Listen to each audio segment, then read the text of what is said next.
Se supone que el fin de esencial de la política criminal es el de erradicar por completo ya lo que es la criminalidad. Una utopía que pusimos conocer con Vicente Fox como presidente de México, que cuando era candidato llegó a decir que él iba a desaparecer por completo el crimen y la delincuencia de México. Pues sabemos que eso no va a ser así. Vamos al siguiente punto. En este caso estoy presentando un mapa mental del derecho penal sobre las ciencias auxiliares del derecho penal, y aquí presento más ciencias auxiliares, ¿no?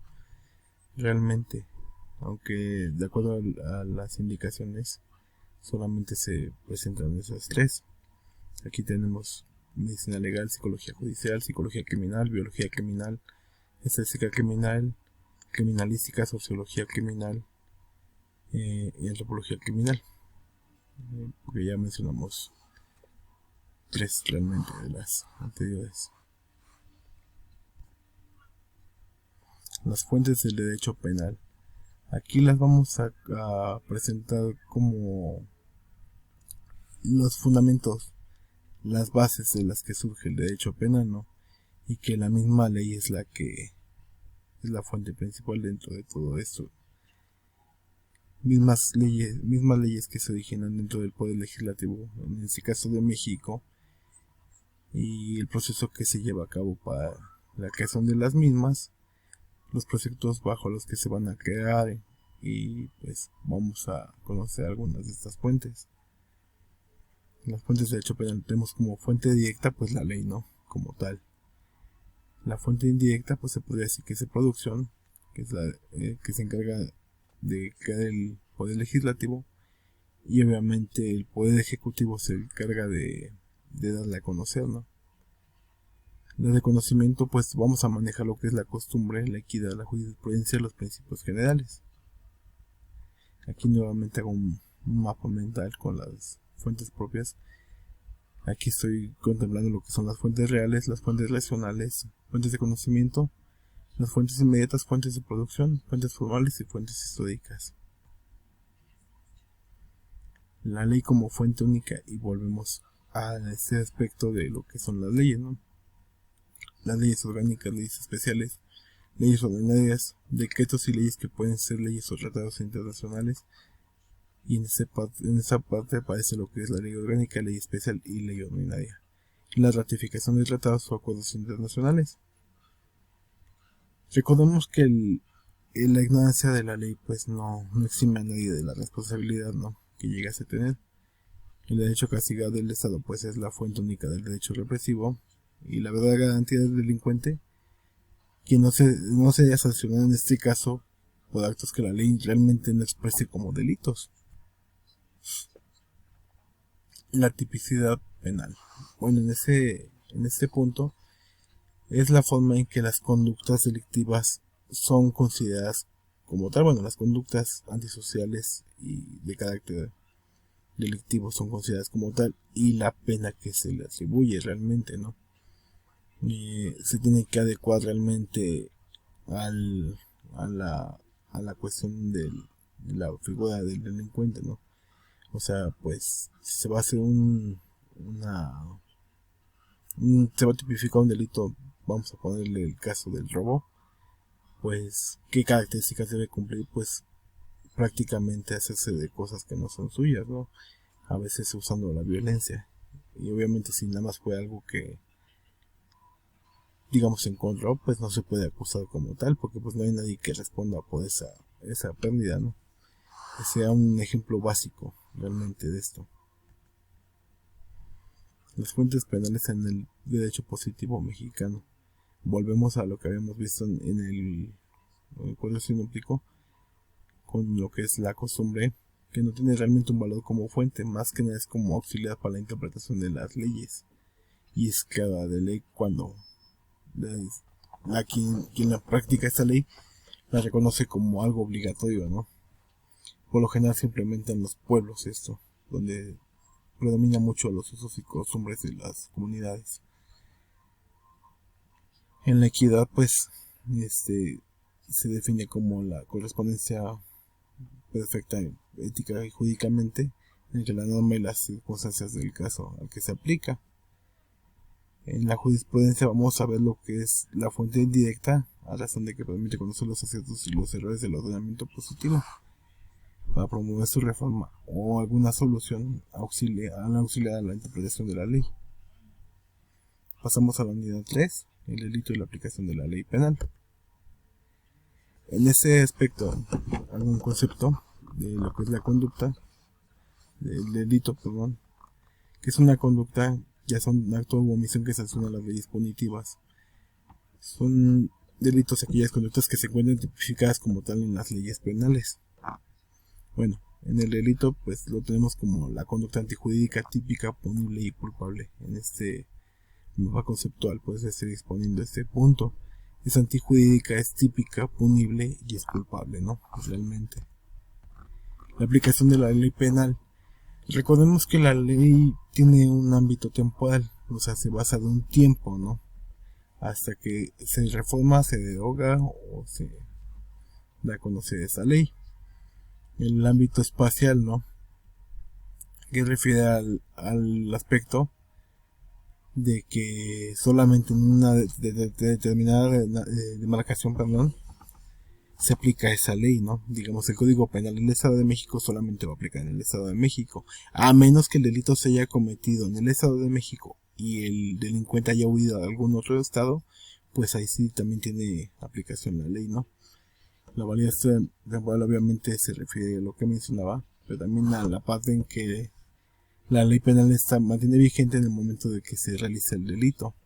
Y la validez personal trata de las disposiciones de la ley que se aplican a todas las personas a partir de que cumplen la mayoría de edad, ¿no? Aquí presento algunos ejemplos como es el Código Penal del Estado de México que ya mencioné. Mencionó lo que es el aspecto de que la ley penal es aplicable en el momento que se comete este ilícito.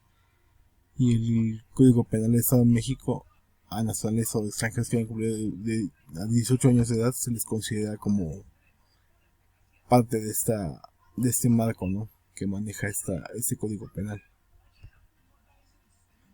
Como mencioné, la validez espacial, dependiendo de este aspecto.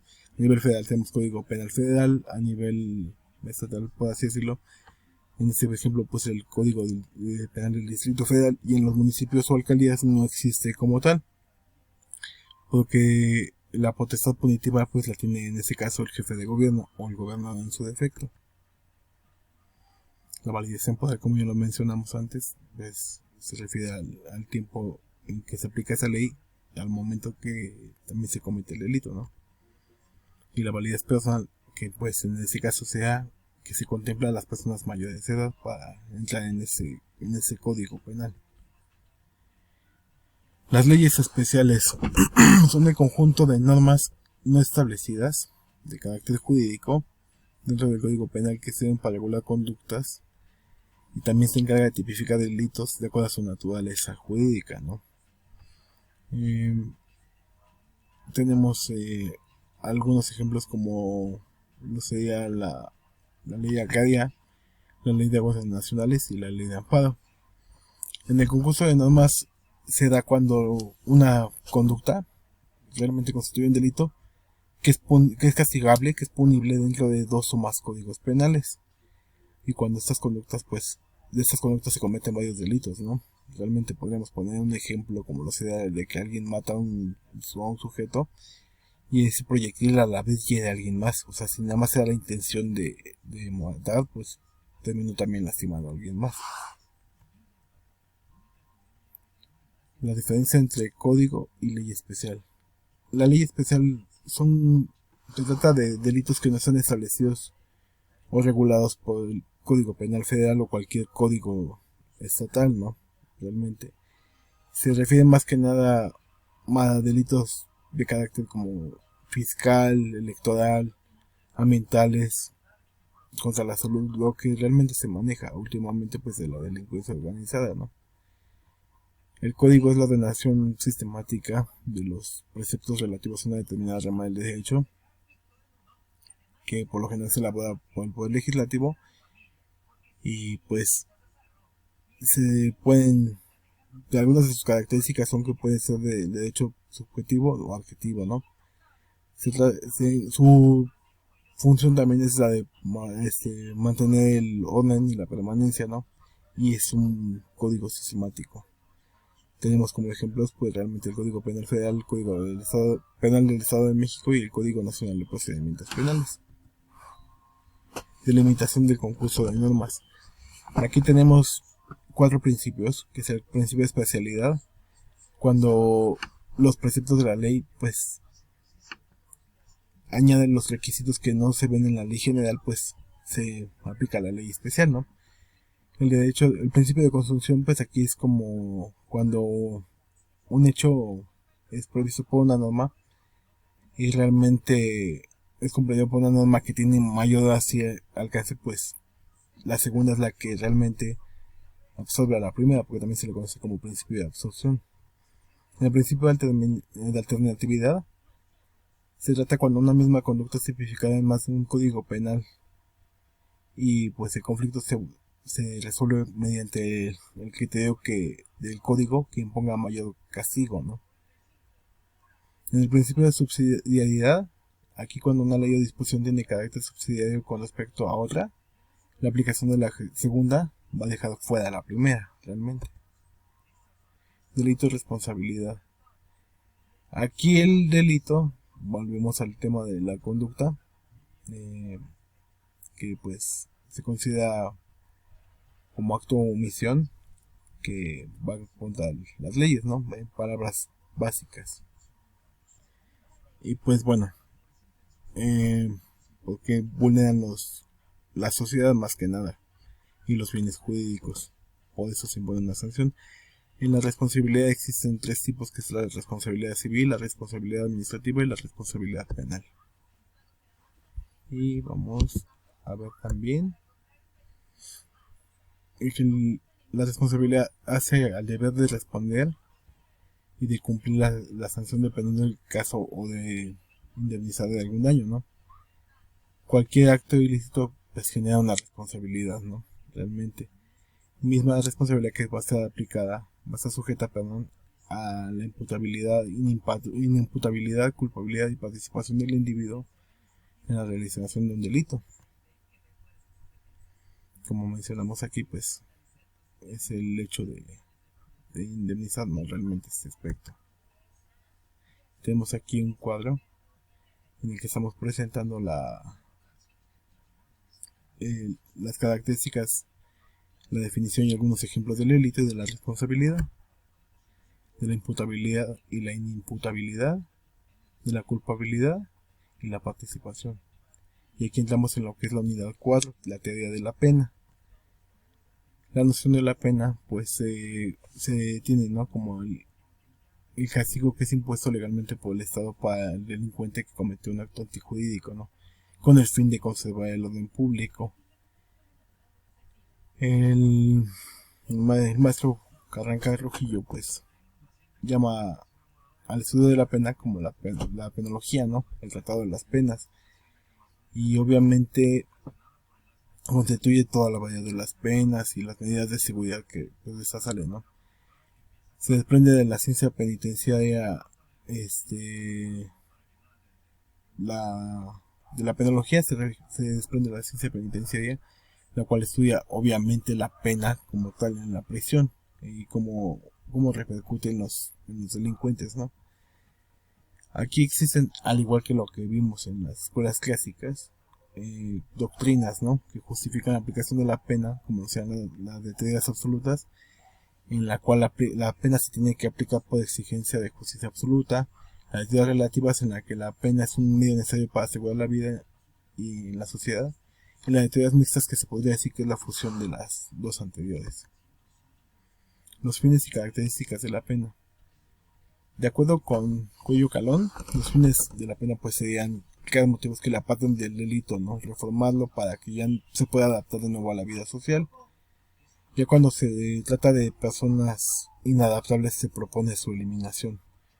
Obviamente para que los ciudadanos ejemplares, los que no cometen ninguna infracción ni delito, pues aprendan a respetar la ley, ¿no? Los sujetos pacíficos en este caso.